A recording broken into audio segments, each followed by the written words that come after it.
welcome to today's webinar, Time Management. It's not about what you think it's about. My name is Carrie Novak, and I'm GoodellNet's Training and Development Leader. I want to thank everybody for taking time out of your busy days to join us. So for today's webinar, we're going to take a small break from talking tech. Instead, we are going to focus on something that each and every one of you face in your day-to-day business activities, and that is how to best manage your time. Leading us through today's webinar is Shad Tidler, consultant with Lushin Incorporated. Shad brings years of training and consulting experience to the table and has a tremendous passion for partnering with clients as well as GoodellNet on their growth and development. We've been working with Shad for a while and just have an amazing relationship with him, and he's done some really great work for us. So if you have questions during the webinar, please feel free to use the chat function. Our group isn't too terribly large today, so Shad is also happy to answer questions throughout. Today's webinar will be recorded, and we'll send out the recording after the call. So without further ado, here's Shad. Thank you, Carrie. I appreciate that, and appreciate that nice, warm welcome and overview. So, hello, everyone. Shad Tidler from Lushin. So today, since Carrie already gave the overview, I'm not going to spend any time on myself. We're going to get right into it. Today, we're going to be talking about, as she mentioned, time management.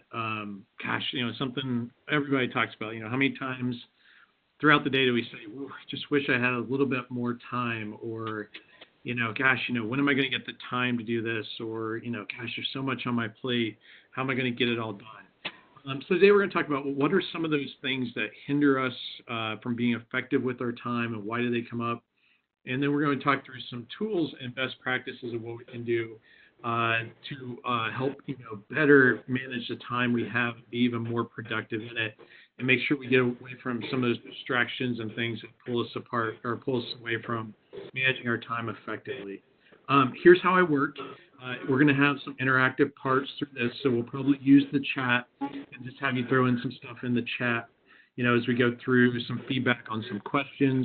And then there might be some times somebody puts something in, and I'll say, hey, can you unmute and just give us a little feedback here? Because I want to make this real world as possible for all of you. So with that being said, let's get rolling. Right.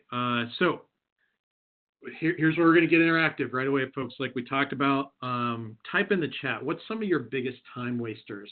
And this can be at the office, professionally. It can be personally at home. Things we hear about are unnecessary meetings. I get caught in email, whatever it may be. So throw some things in the chat. What are some of your biggest time wasters that you run into?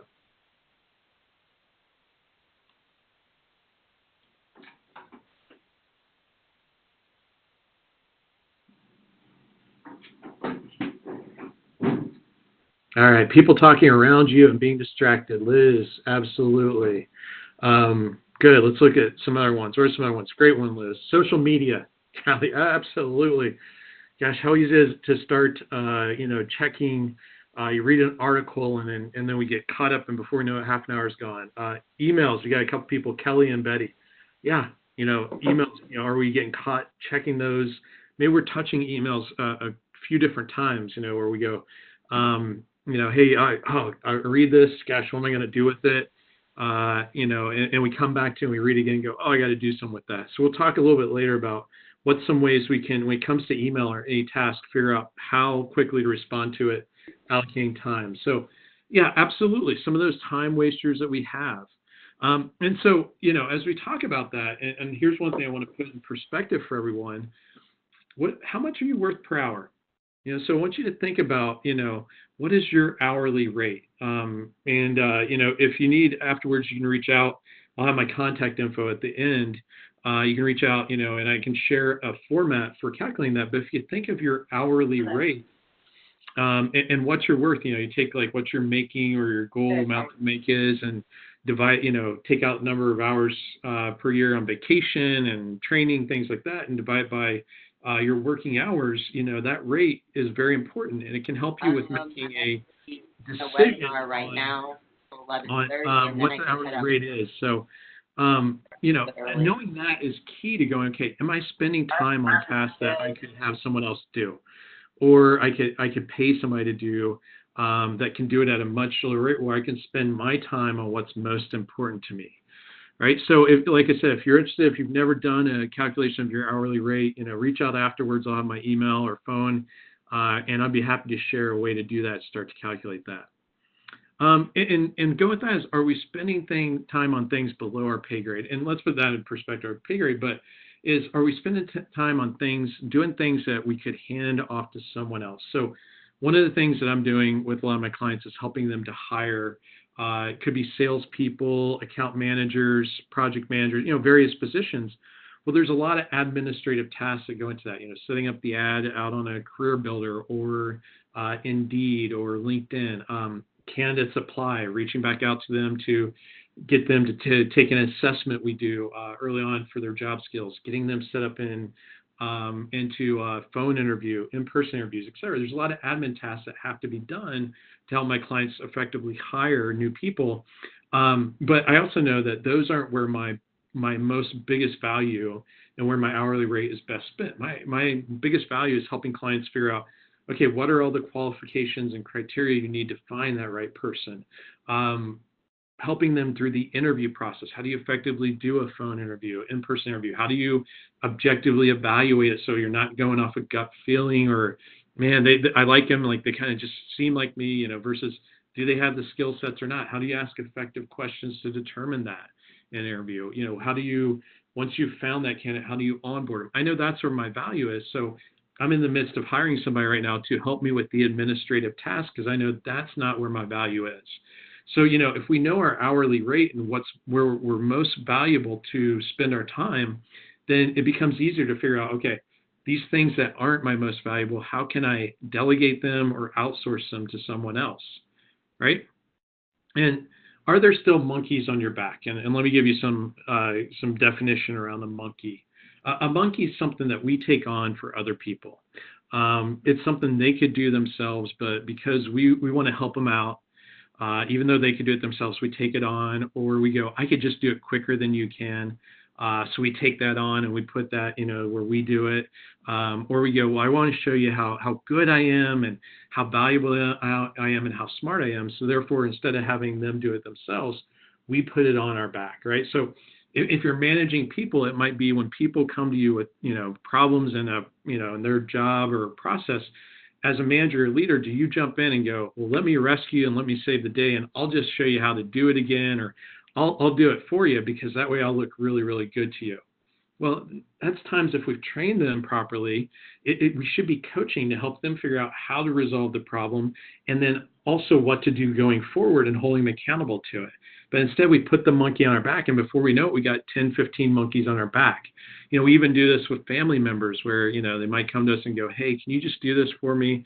Well, because we love them, we do it. But then at times when we do that, we make it easy where they're going to come back again and again with that same problem and ask us to do it, right? And so what we do is we go these monkeys and we create with people what I call learned helplessness, right? And so learned helplessness is where they could do it themselves if we coach them and gave them some help and guidance and then held them accountable. They could do it themselves. But since they go, well, I know you can do it and you know what to do and how to solve the problem, I'll bring that problem to you. And I'll go, hey, can you just do this for me? And when I figure out you can, I'll just keep coming back with that same problem. And so instead of teaching people to be self-sufficient and self-reliant, what do? Well, we create learned helplessness, and we have that monkey on our back.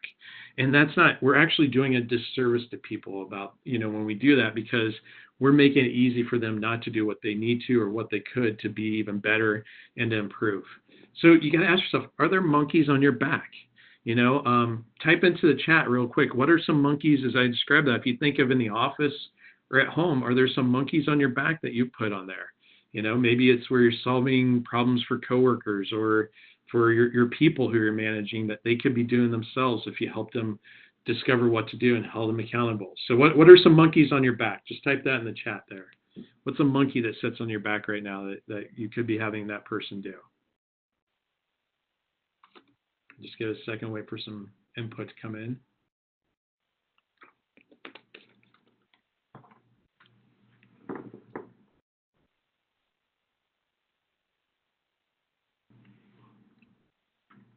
All right. Not seeing anything coming yet. I don't know if this chat's a little slow uploading here. So, um, I'm guessing we got someone here. We're not, we're saying, hey, not sure if it is, or maybe you do a really good job. But this is one thing, to keep in mind is, do you have some of those monkeys that you have sitting on your back that you could have those people coming to you with them to do themselves, right? So, are we solving problems that we didn't create, right? Are we solving problems we didn't create? Even think of it when it comes to, a prospect you're talking to from a sales standpoint. If you're in a selling world, or even, running your company and you have to do some business development, well, one of the big things that a lot of prospects do is they'll go, well, we really, really see the value in what you guys can do, and really believe you can help, but we're just struggling to figure out how to pay for that, the cost of your service or the price. And what do? Is we want to try and solve that for them, but that's really their problem to figure out. So we need to make sure that we start to help them figure out, how to solve that. So I might ask them, okay, so tell me a little bit more about that, and then, well, how would you, be able to pay for our services? So, we got to be careful. Are we solving problems that we didn't create? And what monkeys are we still caring for? All right, so let's talk about some other time robbers. We talked about email, right? We talked about social media. Talk about, hey, phone small talk. Do we get caught on the phone where we spend a lot of time small talking versus getting down to what we are trying to accomplish on that call? I think, same thing in the office. We get caught in little conversations, around the water cooler, grabbing coffee, and before we know it, 15, 20 minutes have disappeared from us. Sit down meetings. That's one of my favorite. You want to see a meeting get through a lot quicker? Have everyone stand.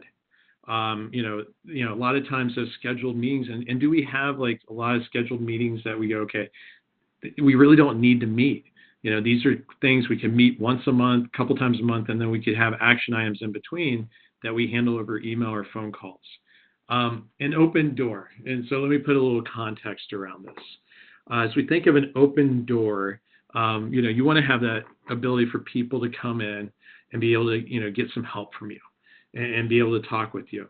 But I think a lot of times we've got to put some limits around that too, and go, okay, I can't have my door open all the time because you have scheduled meetings and calls you have to be a part of. You need to get projects and work done. You need to, take care of other things that are part of your job. So here in my office, we have offices here in our building. Each one of us do, and we have an open door policy, but it works this way. It works of the way that, if the door is completely open, wide open, then you can come in and chat with the person, and they'll stop from what they're doing, if anything, and talk with you. Now, if the door is open just a crack, that means that person's working on something, but they can be interrupted as long as you get permission. So you just ask, hey, can I interrupt you? And if that's okay, then they'll have that conversation with you. Now, if the door is closed, like right now in my office as I'm doing this webinar, door's closed, that means to the rest of the team here that, hey, you know what? Doors closed. It means that we're talking on we're doing some coaching and training on a webinar or a call, or we're meeting with clients or a prospective client, or we're doing some prospecting, or we're getting something done very important that we scheduled, and don't open the door unless it's an emergency. Right? So that's our open door policy. So you got to look at yourself and go, okay, is my door always open where I get interrupted a lot, or do I put some caveats around it? And sometimes you're going to have to, if it's always been an open door, you're going to have to retrain people to it. But it's also about setting some boundaries and limitations and agreements with them. Not setting time limits for meetings. How many times we got a meeting and all of a sudden we were like, wow, I thought this would be half an hour and we're 2 hours later. Well, are we making sure we set good time limits for those meetings? And not saying, here's a big one is, when it comes to working on a task, challenge yourself to set less time than you think absolutely is needed to get that task done, and see if you can do it. There's a theory out there, or a law out there that says the amount of time we set for a task, we'll find a way to fill. So if you go, well, this would typically take 45 minutes, but I'm going to give myself an hour, guess what? You'll find a way to fill that complete hour, right? But if you limit yourself to, let's say 45 minutes, or even maybe 40 or 35, you'll push yourself to figure out a way to resolve or get that item done within that time. So, are we setting longer time we need, and then allowing ourselves to take up that entire time where we could get it done faster? And then, those regular meetings. Are we having regular meetings, right? Where we go, this could be, really we could limit, this to biweekly or monthly. And then from there, we'd be able to, just do updates in between or have quick phone calls, right? So other time robbers you have. So we talked about email, social media was brought up. What are some other time robbers you have? Type in the chat here. What are other ones that we haven't talked about yet? Other time robbers that come up for you from what we talked about. Just type in the chat here if there's other ones that come up. We mentioned people talking around us being distracting, social media, email checking. What are some other ones that come up?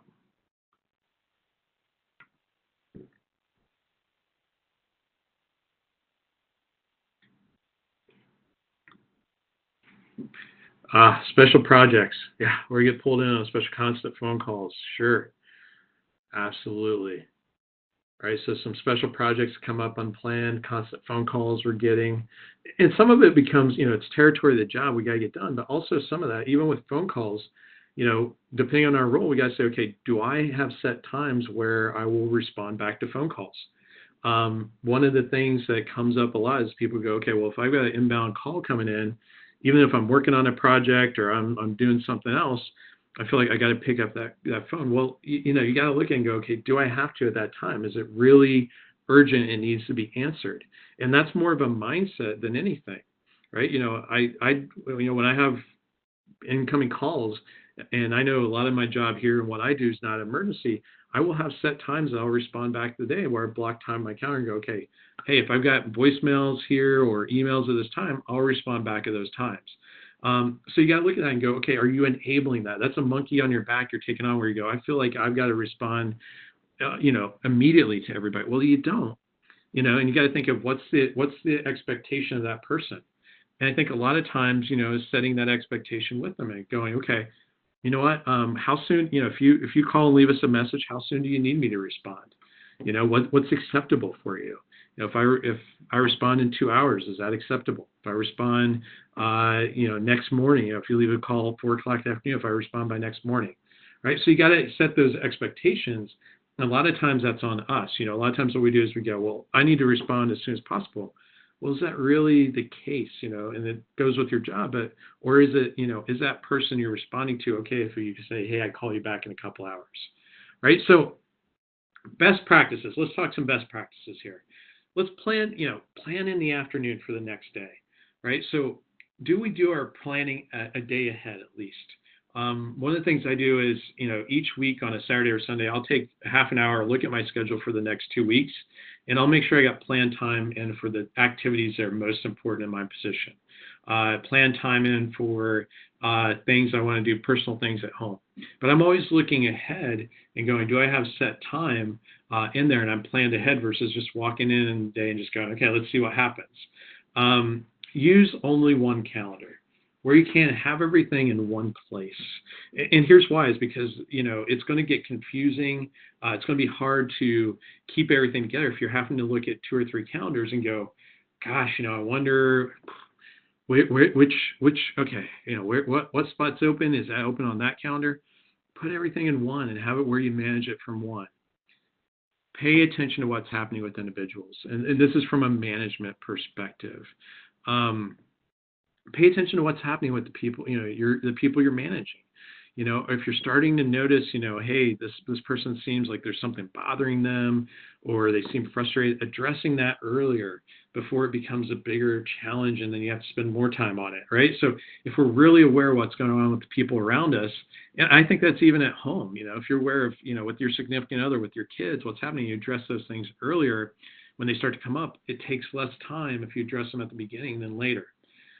Zero inbox email strategy, right? So as you look at your inbox, and I'm going to say this, when I say zero inbox, yeah, that's ideal, but can we get down to 5 to 10 emails in our inbox, and then we have all those other emails we'll talk about in a minute, we've got them filed for work on later, or maybe for just information.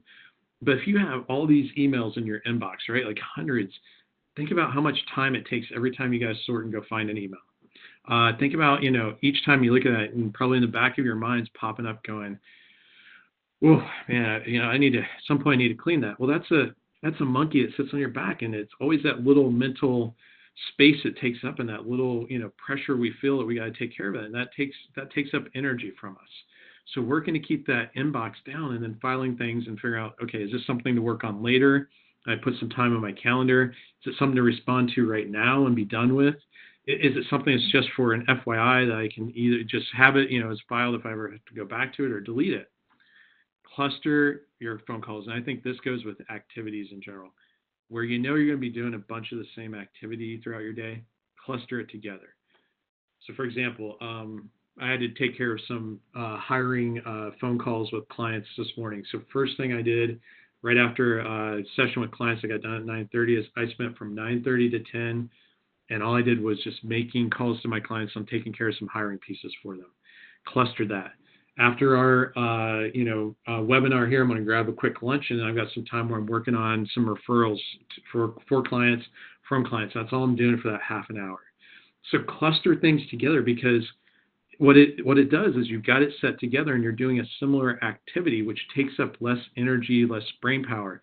When you're switching between activities quite a bit throughout the day, your mind needs time to refocus. It needs time to go, okay, now I'm switching from making this phone call to doing this email. Now I'm switching from doing this email to working on this project. And now I'm switching back to doing this email. Well, your mind has to have time to really refocus, and it takes that time to do it. And so when you start to switch activities, your mind's refocusing so much that you're losing time as your mind's trying to readjust to the new activity. So clustering those things together. And then unclutter your desk. Your life goes for email also. It's, if you have a lot of paperwork on your desk and a lot of clutter around, once again, kind of like having a ton of emails in your inbox, that's something that, it takes up that mental space, and it's always you're spending extra time going through it to find things you need. So, unclutter as much as you can around your life, even at home. Can you unclutter things where every time you walk by it, you're not feeling that kind of that sensation of, at some point I got to clean this up, or I got to, go through it. Get it out of the way so that way it's not taking that mental space for you. So these are some best practices, and we're going to talk about some other things building from here, but I'm just curious real quick, type in the chat, what are some best practices for time management that you use? What are some things you found, little best practices that you use that help you? Type them in the chat. If there's one that pops up we need some definition on, we'll put that. But what are some of your best practices for time management that you use?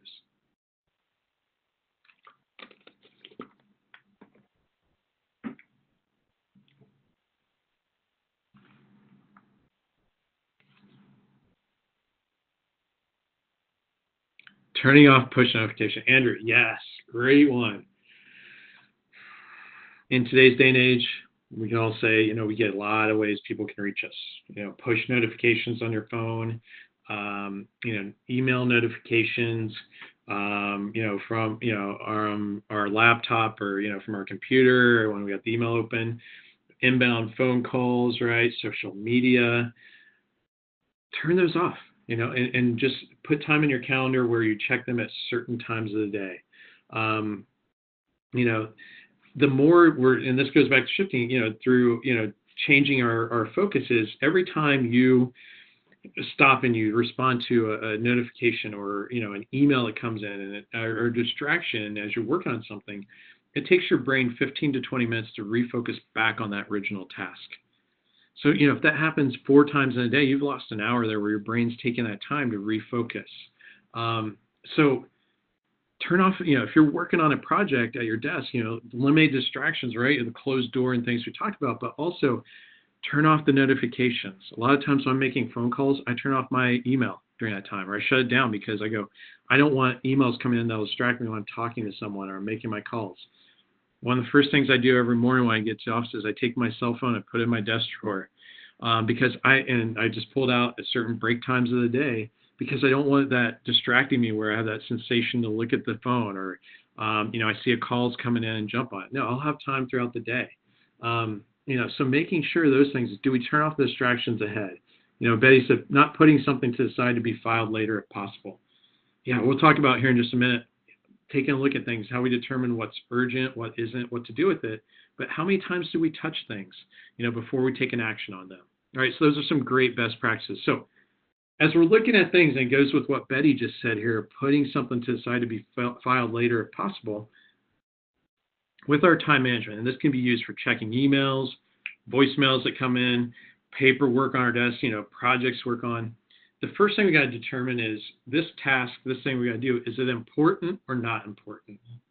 Right? Important is it's something we've got to respond to for someone.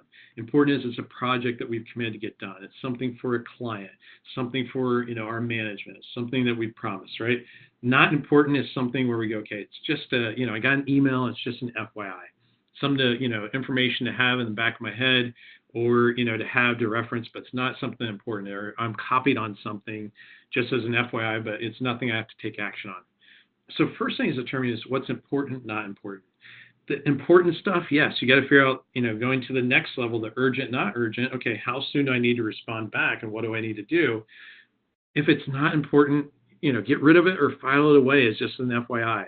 But get it out of the way so you're not touching it multiple times, not thinking about it. And if it's important, determining what's urgent or not urgent, right? If it's urgent, okay, when do you need to respond? It has to be responded to in the next 10 minutes, in the next hour, 2 hours, okay? If it's not, if it's urgent, then taking care of it. Is it something that, if it's an email and you're doing your email right, then you can take care of right away, or it's a call, hey, I've got to call this person back. They're upset, something that needs to be addressed right away.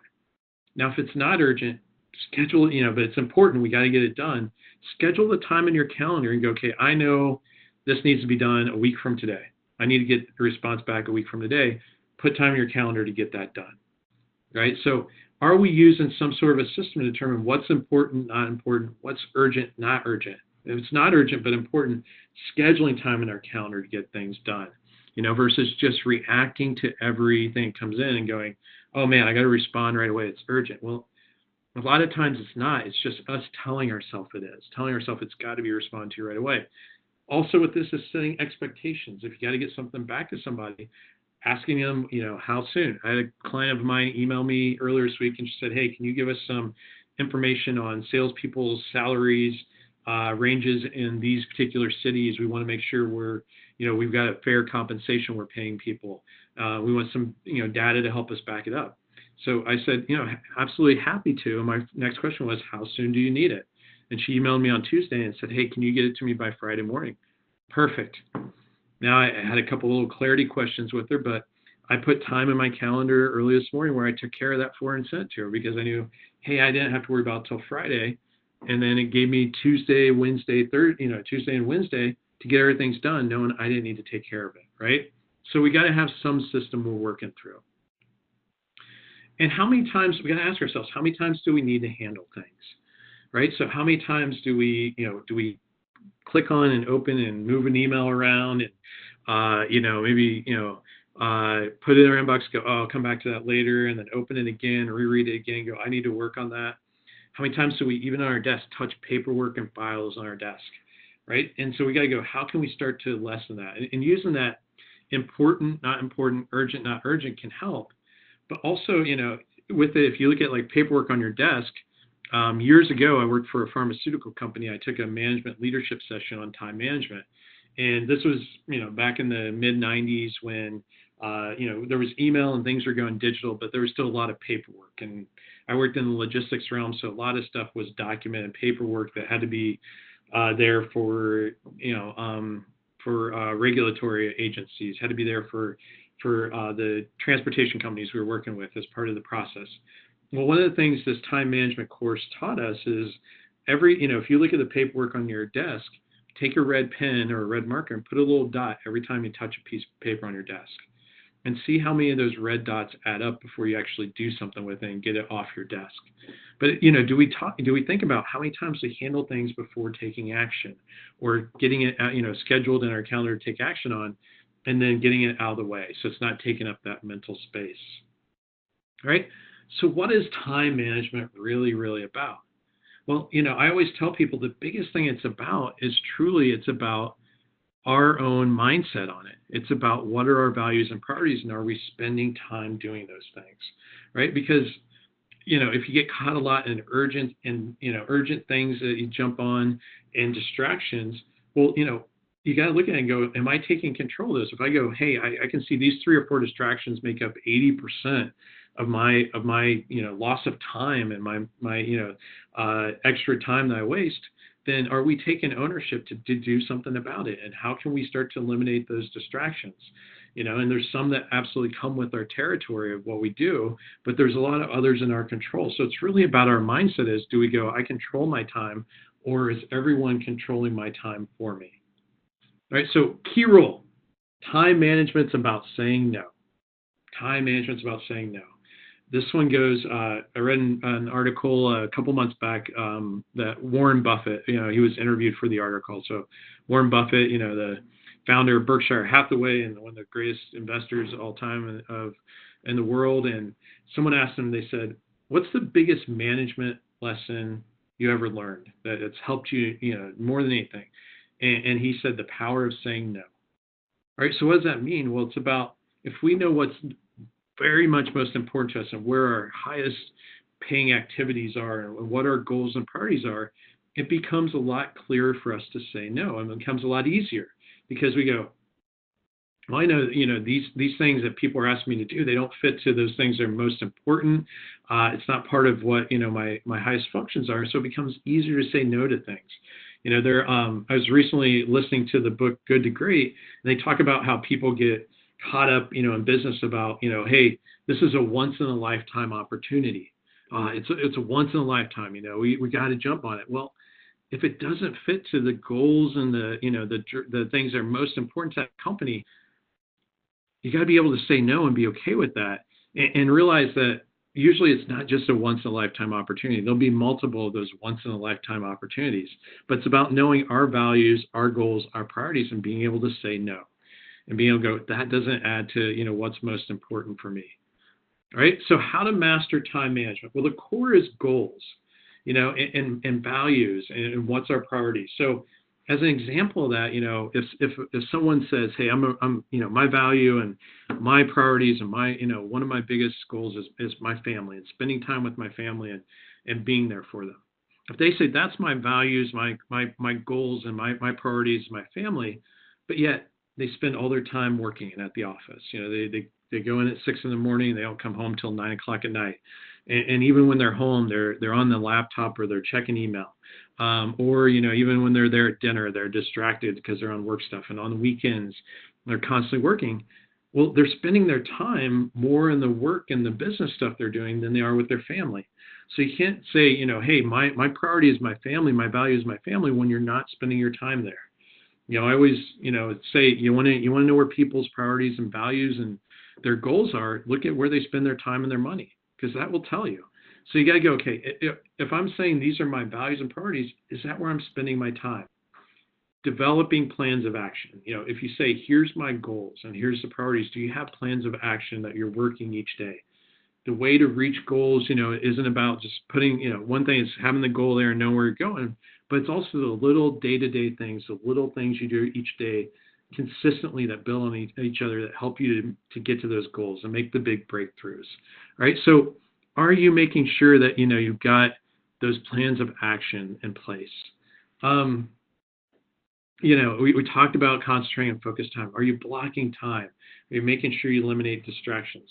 But even with that is knowing with your core goals, having a vital few that you work. What are the the big 3-4 things that you go, these are the big priorities and that I'm aligning my time and my actions and my plans of action to, right? Setting strict deadlines with yourself and even, setting deadlines with when you'll get back to people.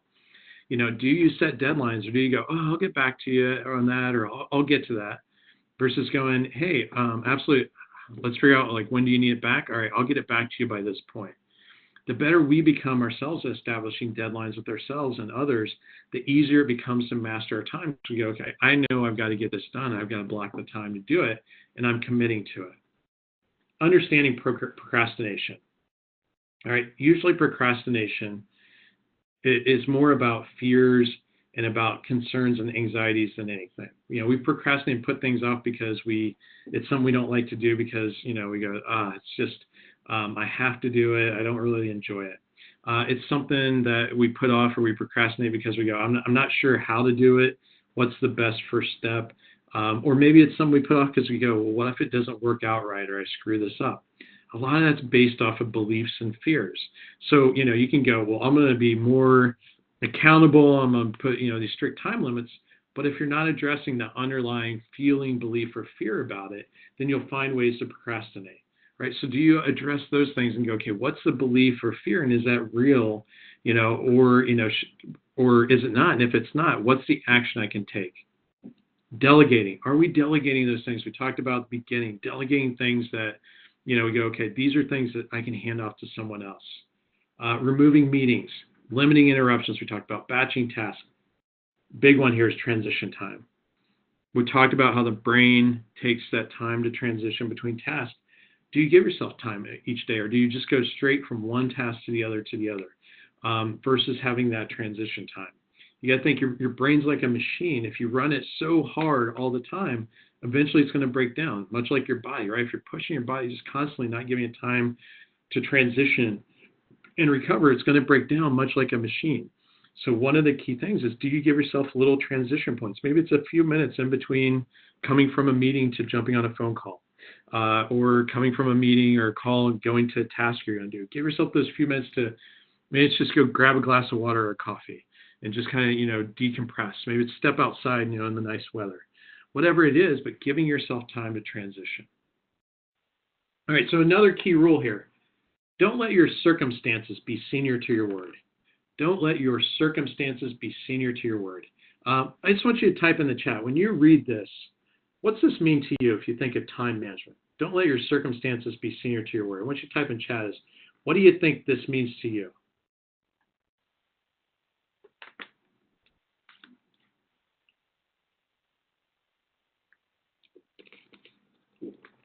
Don't let your circumstances be senior to your word. What does it mean to you?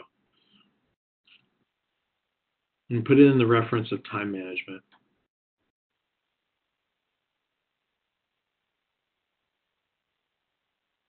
All right, I'm just going to give a few more seconds out, and it's a little bit slow again with the chat coming through here, but give just a few more seconds, and then I'll give some insight to this.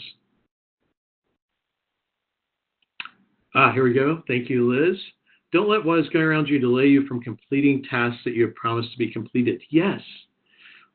Excuses, Cal, like you said. You give your word and the circumstances prevent you from doing it.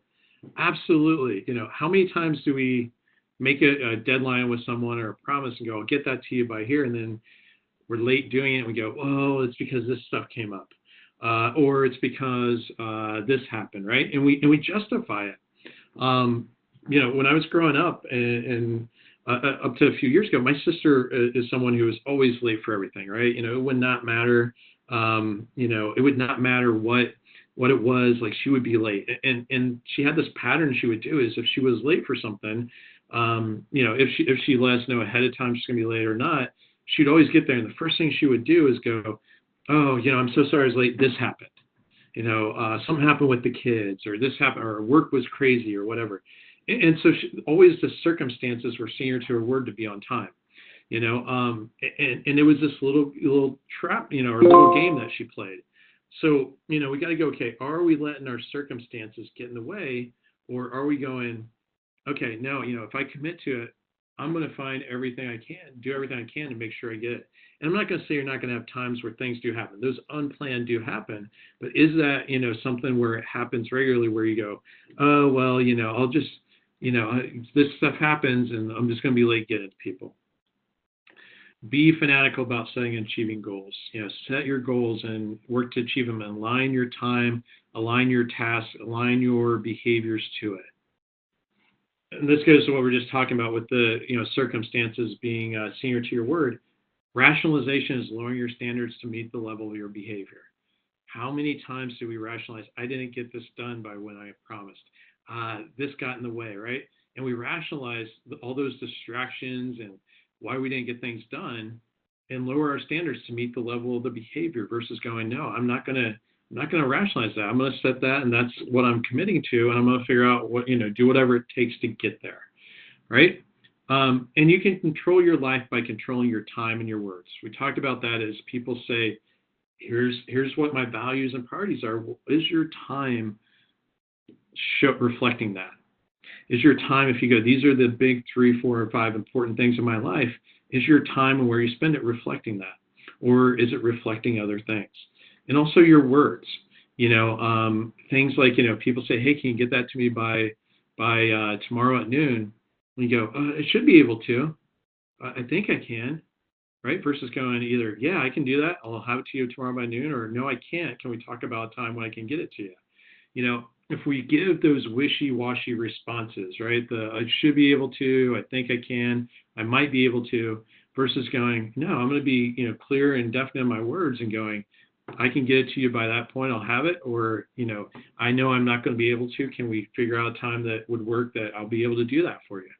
Right? So you control your life by controlling your time and your words. And you may not think the words you say like that are important, but as you start to say those words and give those wishy-washy responses, now your brain starts to believe, okay, maybe I'll get to it, maybe I won't. And your subconscious picks up on that. When you are very clear and definitive, your subconscious picks up on that also. So our words have a lot of impact on what we do. Don't think time management, think event management. So as you think about the time you set aside to get things done, think about what are the events or what are the things I'm going to accomplish in this time. If you go, I'm going to set 2 hours tomorrow from 1 to 3 to get this, to work on this project. What are you looking to accomplish in those 2 hours? What is it that you want to make sure gets done in those 2 hours? So think about events. What are the events or what are the behaviors that need to be accomplished? Those milestones need to be accomplished in that time you got set aside. It's easy for us to just set aside time, but not go, okay, here's the plan, what needs to get accomplished in this. And so these projects, these tasks, these activities drag out now, and that wastes a lot of extra time. And I mentioned this earlier, but your behavior is a reflection of what you truly believe. So, if you say, hey, I truly, I'm focusing on my family, that's really, really important, and spend time with them, well, does your behavior reflect that? If you say, hey, making sure that I spend time with my people, that I manage in the office and coaching them and helping them get better. Well, do you spend time? Do you have regular time with them? Do you have open time that they can come to you and work through things? Or are you constantly working on your own stuff, right? So your behavior is always a reflection of what you truly believe. And you got to look at that and go, okay, if my behavior is not matching my belief, then why is that? And when your daily behavior reflects your values, you have peace. A lot of times when we stress about time, or we stress about, or we go, I feel like I need a better work-life balance. It's because we're saying, okay, these are the things that are important to me. Spending time, working out, getting in good shape.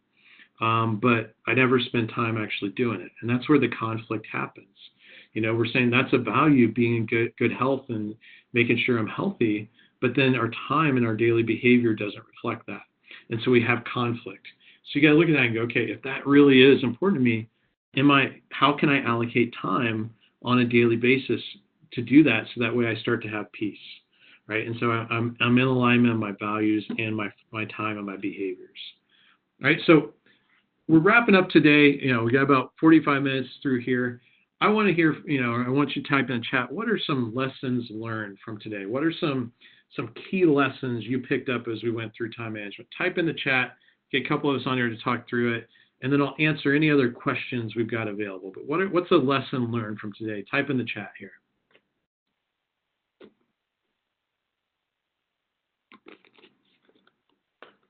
Type in the chat, something we learned from today.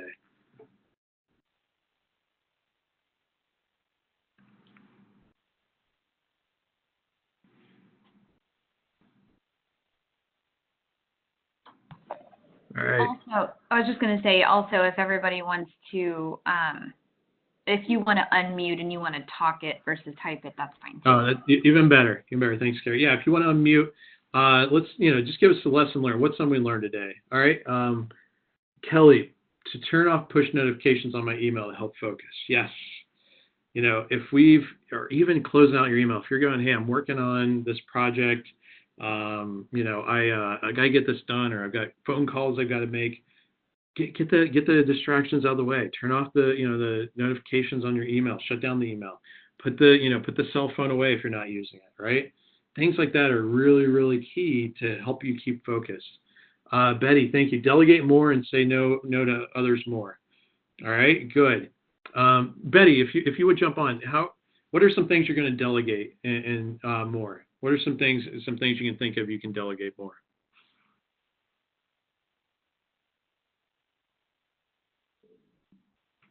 All right, Betty, if you can, I don't know if you unmute if you're able to, and if not, just type in the chat. Andrew, pay attention to my actions, make sure they're matching my desired way to show up. I think that's a big one. Is if we go, these things are important. Are we making sure that our behaviors, our action, our time aligns with what we say is important, our goals. And if not, then take a look and go, okay, out of these things that are getting in the way, what are those things that I can eliminate that are getting in the way of me being able to do those things I say are most important? Betty, thank you. Some of the basic things I do, others could also do. Yeah. I did this recently, last couple of weeks. I just sat down and I thought through at work, what are things I can automate or delegate? And came up with a list. And then from there, I set actions in my calendar and my to-do list to talk to people and delegate things. And I've got about 2 or 3 of those things this past week I've been able to delegate. I also thought about what are things I can automate. Are there certain things I'm doing over and over again that I could automate in some fashion? But also doing it in your personal life. If you look at, like when I first got started in business and sales years ago, I worked for a company that I had to wear suits and ties every day. It was a very traditional company, and every day you had to wear a suit and tie. So I would spend a lot of time on the week. I'd wash my shirts and iron my suits and make sure my ties were pressed and neat. And I was probably spending a good hour, 2 hours, a week on the weekends doing that. And then I started looking and going, wait a minute, is this something I could pay somebody to do? So, I just started taking it to the dry cleaner so I could clear it up. Even right now, my dry cleaner is probably about a 10-minute drive from the office. I happened to notice one day I was in there, dropping off clothes, and I noticed they had a sign about pickup. So I asked them, I go, hey, I work about 10 minutes away from here. Can I get on the pickup route and drop off route? And so twice a week they come, and they'll pick up or drop off. And that saves me, 10, 20, maybe 30 minutes a week of driving to and from the dry cleaner. It's not big, but if you add it up over time, it's a lot of extra time that I could spend getting stuff done here at the office or doing things I want to. All right. So you got to look at those things even in your personal life. What are things we can delegate? What are things we can hand off? We can automate. All right. Good. Any other questions as we finish up? Any other questions? You can type in chat, or if you want to jump on the line here and talk it through. Any other questions regarding time management today?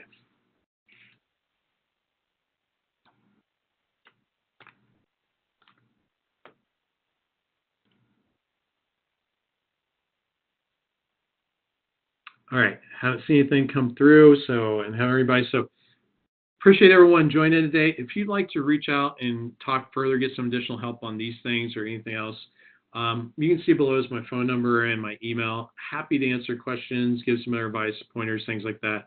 You can also learn a little bit more about us and about me and the rest of the team here at www.lushin.com. But with that being said, thank you again. Have a great Thursday, rest of your Friday. And Carrie, I'll turn it back over to you. Wonderful. Well, Shad, thank you so much for taking time out today to go over this. And for everybody on the call, thank you all very much for joining. I hope this information was helpful. And like Shad said, if you have any additional questions or want to chat about other topics, Shad covers a lot of information and can partner with any of you. So with that said, I hope everyone has a wonderful rest of your day, a great weekend, and we will all talk soon.